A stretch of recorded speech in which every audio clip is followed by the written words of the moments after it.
আসসালামু আলাইকুম ওয়া রাহমাতুল্লাহি ওয়া বারাকাতুহু। প্রিয় ভাইরা, এখন শুনছেন ডক্টর মিজানুর রহমান আজহারী রচিত আহ্বান নামক কিতাবটির ১৪তম পর্ব। গত পর্বে আপনারা শুনেছেন আল্লাহর চাদরের প্রথম অংশ, যেখানে অহংকারের কারণবশত ইবলিশ কিভাবে ধ্বংসপ্রাপ্ত হয়েছিল। আর আজ শুনছেন কাবিল, ফিরাউন এদের কাহিনী। কাবিল মানবজাতির আদি পিতামাতা আদম ও হাওয়া আলাইহিস সালামের দুই সন্তান ছিল, হাবিল ও কাবিল। একবার তারা দুজনে আল্লাহর রাহে কুরবানি করে। হাবিল ছিল মেষপালক আর কাবিল উৎপাদন করত কৃষিজাত দ্রব্য। হাবিল তার পাল হতে একটি মেষ আর কাবিল তার ভাণ্ডার হতে এক বস্তা গম কুরবানি করল। নেককার বান্দা হওয়ায় আল্লাহ কেবল হাবিলের কুরবানি কবুল করেন, কাবিলের কুরবানি রয়ে যায় অগ্রহণযোগ্য। এতে ভীষণ অপমান বোধ করে কাবিল, ভাবে এর মাধ্যমে হাবিলের শ্রেষ্ঠত্ব প্রমাণিত হলেও ছোট হয়ে গেল সে। অহংকারী এই ভাবনা থেকেই তার মনে জন্ম নেয় ভয়াবহ জিঘাংসা। প্রতিহিংসার অনলে দগ্ধ হয়ে শয়তানের ক্রমন্তনায় সে আপন ভ্রাতা হাবিলকে হত্যা করে, নিজেকে রঞ্জিত করে পৃথিবীর প্রথম খুনির রক্তে। দুনিয়া যতদিন থাকবে মানুষের কাছে একজন ভ্রাতৃহত্যাকারী হিসেবে ততদিন ধিক্কৃত হবে সে। আদ ও সামুদ। প্রাচীন আরবে দুটো প্রসিদ্ধ মানবগোষ্ঠীর নাম আদ ও সামুদ। তারা ছিল জাগতিক শক্তি সামর্থ্য ও উন্নত সভ্যতার অধিকারী। বর্তমান ইয়েমেন ও তার পার্শ্ববর্তী এলাকায় ছিল আদ জাতির বাস। উঁচু স্থাপনা নির্মাণের দক্ষতায় তারা ছিল অনন্য। আর সামুদ জাতি বাস করত আরবের উত্তরাংশে। তারা পাহাড় কেটে আবাসন তৈরির পদ্ধতি আয়ত্ত করেছিল। খোদাই শিল্প ও পাহাড়ের প্রকোষ্ঠে কারুকাজ খচিত স্থাপত্য নির্মাণের অভিনব কৌশলও উদ্ভাবন করেছিল তারা। কিন্তু নিজেদের শক্তি সামর্থ্যের অহংকারী অন্ধ হয়ে উভয় জাতি একে একে অস্বীকার করতে থাকল আল্লাহ ও তাঁর প্রেরিত পয়গম্বরগণকে। তারা ভেবেছিল শক্ত প্রাসাদ ভেদ করে কেউ তাদের কোনো ক্ষতি করতে পারবে না। এই অধ্যত্বের কারণে আল্লাহ তাআলা তীব্র ঠান্ডা ও ঝড় ও শৈত্যপ্রবাহ দিয়ে ধ্বংস করলেন আদ জাতিকে, আর সামুদ জাতিকে নিশ্চিহ্ন করে দিলেন প্রচণ্ড ভূমিকম্প আর বিকট শব্দ তরঙ্গের গজব দিয়ে। তাদের অবস্থা ছিল এমন, পৃথিবীতে তারা অন্যায়ভাবে নিজেদের বড় ভেবে বসেছিল এবং বলতে শুরু করেছিল, আমাদের চেয়ে অধিক শক্তিশালী আর কে আছে? তারা কি দেখে না যে আল্লাহ তাদের সৃষ্টি করেছেন, তিনি তাদের অপেক্ষা অধিক শক্তিশালী? তারা আমার আয়াতসমূহকেই অস্বীকার করে চলল। অবশেষে আমি কতিপয় অমঙ্গলকর দিনে তাদের উপর প্রবল ঝড়ো বাতাস পাঠালাম, যেন পার্থিব জীবনেই তাদের অপমান ও লাঞ্ছনাকর আজাবের মজা চাখাতে পারি। আখিরাতের আজাব তো এর চেয়েও অধিক অপমানকর। সেখানে কেউ তাদের সাহায্যকারী থাকবে না। সূরা হামিম সাজদাহ আয়াত নম্বর 15 এবং 16। আর সামুদ জাতি সম্পর্কে আল্লাহ তাআলা বলেন, ওই অহংকারীরা বলল, তোমরা যা বিশ্বাস করো আমরা তা অস্বীকার করি।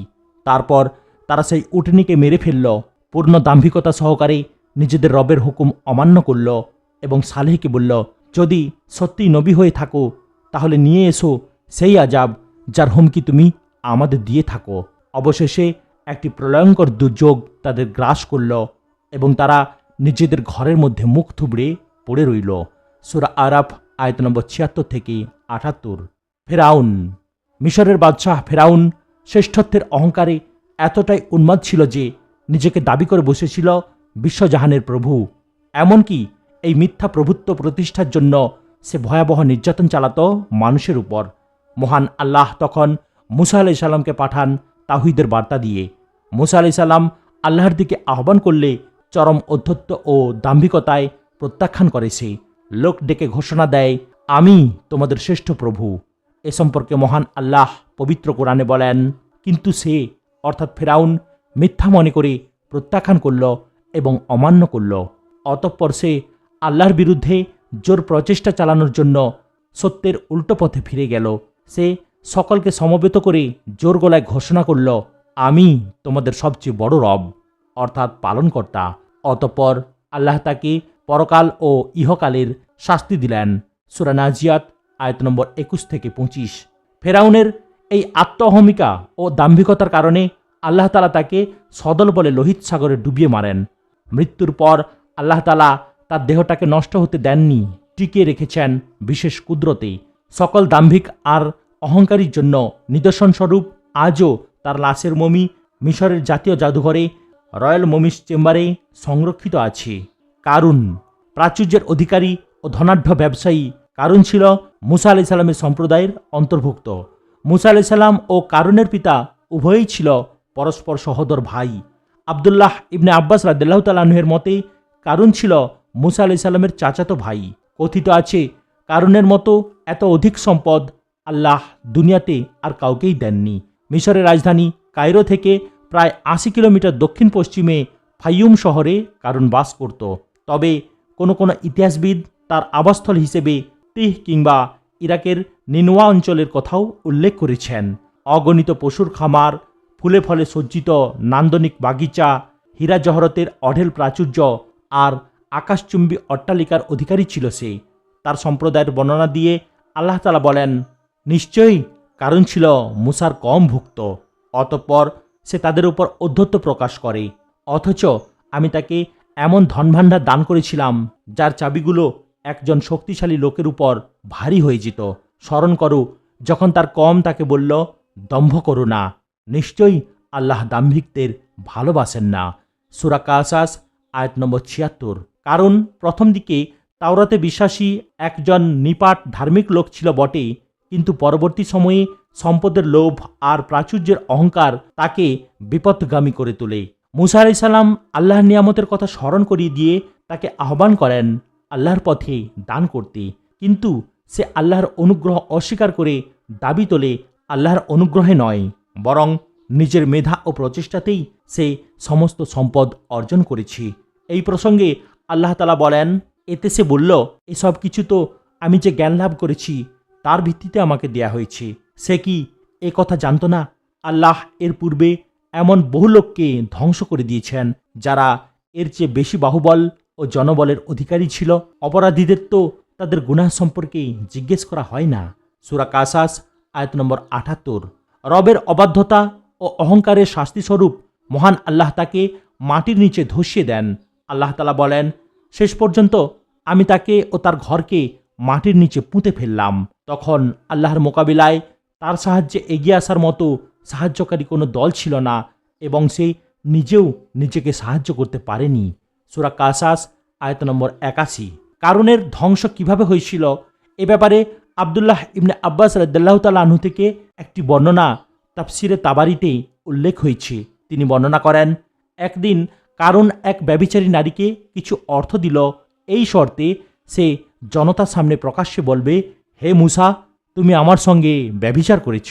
মুসা আলাইহিস সালাম ওই মহিলার ষড়যন্ত্রের কথা শুনে আঁতকে উঠলেন এবং ডেকে পাঠালেন তাকে।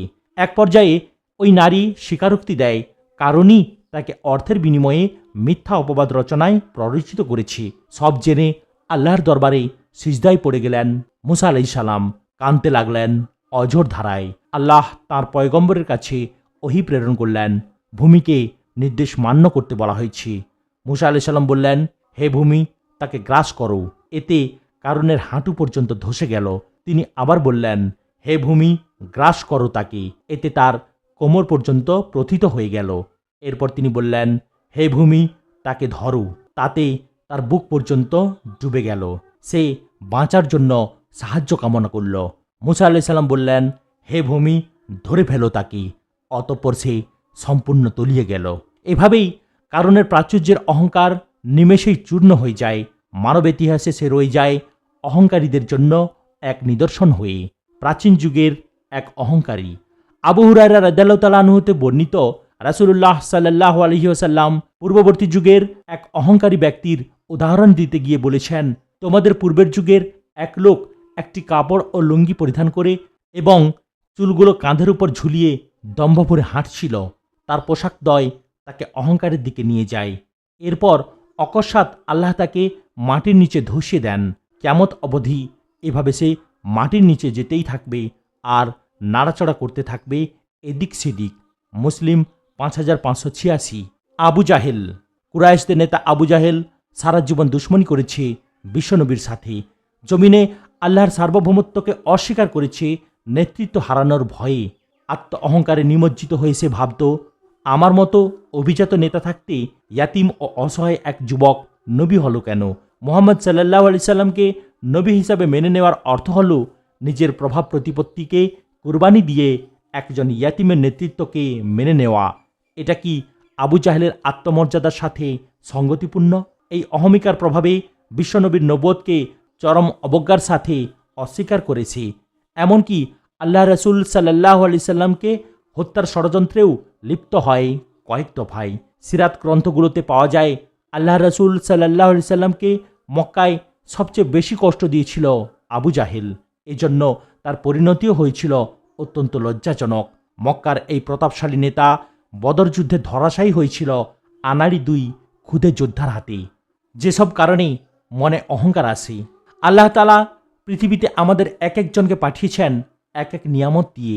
কাউকে একদিক থেকে বেশি অনুগ্রহ করেছেন, তো আরেকজনকে সমৃদ্ধ করেছেন অন্য নিয়ামত দ্বারা। এভাবে তিনি বান্দাদের প্রতি তার মহানুভবতা ও করুণার ভারসাম্য বজায় রেখেছেন। আর এই অনুগ্রহসমূহের যথাযথ ব্যবহারের মধ্য দিয়েই নিশ্চিত করতে হয় পরকালের চিরস্থায়ী ঠিকানা জান্নাত। কিন্তু বাহ্যিক কিছু নিয়ামতকে মানুষ অপরাপর অসংখ্য অনুগ্রহের উপর প্রাধান্য দেয়। সেগুলোকেই মনে করে জীবনের একমাত্র সম্বল। অর্থবিত্ত প্রভাব প্রতিপত্তির অধিকারী হয়ে মানুষ অহংবোধে হেয় প্রতিপন্ন করে অন্যকে, যা স্পষ্টত গর্হিত কাজ। যে সমস্ত নিয়ামত ও কাজ মানুষের মনে অহংকারের প্রবেশ ঘটায় তার মধ্যে অন্যতম হল সৌন্দর্য বা রূপ লাবণ্য। আল্লাহ তাআলা প্রত্যেক মানুষকে সুন্দর গঠন দিয়ে সৃষ্টি করেছেন। তিনি বলেন, অবশ্যই আমি মানুষকে সৃষ্টি করেছি সুন্দরতম অবয়বে। সূরা ৩ আয়াত নম্বর ৪। মানুষ মাত্রই সুন্দর, তথাপি কিছু মানুষ রূপ লাবণ্যের দিক থেকে তুলনামূলক বেশি নিয়ামতপ্রাপ্ত হয়ে থাকেন। আল্লাহর এই অতিরিক্ত দয়ার পরশ পেয়ে তাদের উচিত নিয়ত শকরগুজার করা, কিন্তু তা না করে উল্টো অনেকে মত্ত হয় প্রগল্ভ অহংকারে। এরূপ অহংকারীদের উদ্দেশ্যে আল্লাহ তাআলা পবিত্র কোরআনে বলেন, মানুষের ওপর এমন কিছু সময় কি অতিবাহিত হয়নি যখন সে উল্লেখযোগ্য কিছুই ছিল না? তাহলে এত কেন অহংকার? সূরা দাহর আয়াত নম্বর ১ এবং ২। এ প্রসঙ্গে আলী রাদিয়াল্লাহু তাআলা আনহু বলেন, মানুষের কিসের এত অহংকার, যার শুরু এক ফোঁটা রক্তবিন্দু থেকে আর শেষ হয় মৃত্তিকায়? পৃথিবীর সবচেয়ে সুন্দর ও সুদর্শন মানুষ ছিলেন রাসূলুল্লাহ সাল্লাল্লাহু আলাইহি ওয়াসাল্লাম। আয়েশা রাদিয়াল্লাহু তাআলা আনহা বলেন, ইউসুফ আলাইহিস সালামকে দেখে আঙুল কাটা নারীরা যদি রাসূলুল্লাহ সাল্লাল্লাহু আলাইহি সাল্লামকে দেখত, তবে রাসূলের সৌন্দর্যে তারা আঙুল কাটতে কাটতে কবজি পর্যন্ত কেটে ফেলত। এত সৌন্দর্যের অধিকারী হয়েও নবীজি কখনো সৌন্দর্যের গৌরব করতেন না, বরং আয়নায় নিজের চেহারা মোবারক দেখে দোয়া করতেন, আল্লাহ, তুমি আমার চেহারাকে যেমন সুন্দর করেছ, তেমনি আমার চরিত্রকেও সুন্দর করে দাও। সহিহ ইবনে হিব্বান ৯৫৯। দৈহিক সৌষ্ঠব বা সুন্দর অবয়ব নিয়ে অহংকার করা নিতান্তই সংকীর্ণ মনোভাবের পরিচায়ক, কারণ এতে ব্যক্তির নিজের কোনো হাত নেই। এটা একান্তই আল্লাহ তাআলার বিশেষ অনুগ্রহ। যাকে দেখে সুন্দর চেহারার লোকটি নাক ছিটকায়, আল্লাহ চাইলেই সেই লোকটিকেও বানাতে পারতেন তার মতো করেই। তাই অন্য কারো গড়ন নিয়ে তাচ্ছিল্য করা মানে আল্লাহ তাআলার সৃষ্টিকেই অবজ্ঞা করা। এজন্য আমাদের উচিত দৈহিক অবয়ব ও সৌন্দর্যের জন্য সবসময় আল্লাহর দরবারে শুকরিয়া জ্ঞাপন করা। অর্থ সম্পদ মানুষের প্রাচুর্য বেশিরভাগ ক্ষেত্রেই মানুষকে অহংকারী করে তোলে। অর্থবিত্তের মালিক হয়ে মানুষ ভাবে বিস্তর জমিজমা, অভিজাত বাড়ি, বিলাসবহুল গাড়ি সবই তো হলো, এবার খানিক সামাজিক মর্যাদা না হলে চলে কি করে? ফলে সে চায় ভয়ে ও শ্রদ্ধায় সবাই তাকে সমীহ করে চলুক। এই সকল চিন্তা থেকেই তার মনে জন্ম নেয় অহংকার। এক পর্যায়ে সে স্রষ্টা ও তার হুকুমকেই ভুলে যায়, এমনকি কখনো কখনো অবজ্ঞা ভরে প্রত্যাখ্যান করে রবের সার্বভৌমত্বকেই, যেমনটা করেছিল অভিশপ্ত ধনকুবের কারুন। আমাদের সমাজে প্রায়শই একজন আরেকজনকে ফকিন্নি, ছোট লোকের বাচ্চা, 2 টাকার লোক ইত্যাদি বলে তাচ্ছিল্য করতে দেখা যায়। তুচ্ছ ঘটনাতেও রিকশাওয়ালা, কাজের মেয়ে অথবা শ্রমিকের গায়ে হাত তুলে বসে স্রেফ গরিব বলে। এমনকি কখনো কখনো চালায় অকথ্য নির্যাতন। সম্পদের গরিমায় কেউ কেউ শত্রুকে হুমকি দেয়, যত টাকা লাগে লাগুক, তবুও তোকে দেখে ছাড়ব। এগুলো ভয়াবহ অহংকারের বহিঃপ্রকাশ। এই ধরনের বদগুণ আমাদের মধ্যে থাকলে উচিত তখনই তওবা করা এবং কায় মনোবাক্যে মহান রবের দরবারে ক্ষমা চাওয়া, যেন ফিরে আসতে পারি সত্য সরল পথে। নয়তো পরকালে আল্লাহর পাকড়াও থেকে রেহাই মিলবে না। প্রভাব প্রতিপত্তি, ক্ষমতা ও উচ্চ মর্যাদা মানুষের মনে অহংকার উৎপত্তির আরেকটি কারণ। বিশ্ব ইতিহাসে অনেক ক্ষমতাধর ব্যক্তি ও জাতি অহংকারের কারণে অস্বীকার করেছে বিশ্ব প্রতিপালক আল্লাহ সুবহানাহু ওয়া তাআলার প্রভুত্বকে। আবু জাহেল, ফেরাউন, নমরুদ, সাদ্দাত ও আদ সামুদ জাতি তার নিকৃষ্টতম উদাহরণ। আমাদের সমাজেও তাদের বহু উত্তরসূরি দেখা যায়। ক্ষমতার দাপটে অন্ধ হয়ে তারা তুচ্ছ করে চলে আল্লাহর বিধান, মানুষের হক মেরে খায়, জবরদখল করে অন্যের জমি, নিরীহ লোকদের উৎখাত করে ভিটা থেকে, চাঁদাবাজি, টেন্ডারবাজি সহ শত নির্যাতনে অতিষ্ঠ করে তোলে চারপাশ। এরা মজুদদারি কারবার করে বাজারে পণ্যের কৃত্রিম সংকট তৈরি করে, সিন্ডিকেটের মাধ্যমে জিম্মি করে ফেলে লক্ষ লক্ষ মানুষের জীবন। দেশকে দুর্নীতির আঁতুড়ঘর বানিয়ে এরা পাড়ি জমায় ভিন দেশে, স্বার্থের মোহে উল্টে দেয় বিচারের রায়, অপরাধীকে মুক্তি দিয়ে নিরপরাধ মানুষের উপর জারি করে শাস্তির ফরমান। তারা আল্লাহর দ্বীনের বিরুদ্ধে পদক্ষেপ নেয় অবলীলায়, ভাবে তাদের ঠেকানোর মতো কেউ নেই। অথচ আল্লাহ তাআলা সুস্পষ্ট ঘোষণা দিয়ে বলেন, আল্লাহ যদি মানুষকে তাদের বাড়াবাড়ির জন্য তৎক্ষণাৎ পাকড়াও করতেন, তাহলে ভূপৃষ্ঠে একটি জীবকেও ছাড়তেন না। কিন্তু তিনি সবাইকে একটি নির্ধারিত সময় পর্যন্ত অবকাশ দেন। তারপর যখন সেই সময়টি এসে যায়, তখন এক মুহূর্তও আগপিছ হতে পারে না। সূরা নাহল আয়াত নম্বর 61। কিয়ামতের দিন তারা বলবে, আজ আমার অর্থ সম্পদ কোনো কাজে এলো না, আমার সব ক্ষমতা ও প্রতিপত্তি বিনাশ হয়েছে। সূরা হাক্কাহ আয়াত নম্বর 28 এবং 29। সেদিন জাহান্নামই হবে তাদের শেষ ঠিকানা। আল্লাহ তাআলা বলেন, অহংকারীদের বলা হবে, জাহান্নামের দরজা দিয়ে প্রবেশ করো, তোমাদের চিরকাল এখানেই থাকতে হবে। অহংকারীদের জন্য এটা অত্যন্ত জঘন্য ঠিকানা। সূরা জুমার আয়াত নম্বর 71। আজ এখানেই সমাপ্ত করলাম। ভিডিওর পরবর্তী অংশ শোনার জন্য চ্যানেলটিকে সাবস্ক্রাইব করুন, লাইক, কমেন্ট এবং শেয়ার করতেও ভুলবেন না। আসসালামু আলাইকুম ওয়া রাহমাতুল্লাহি ওয়া বারাকাতুহু।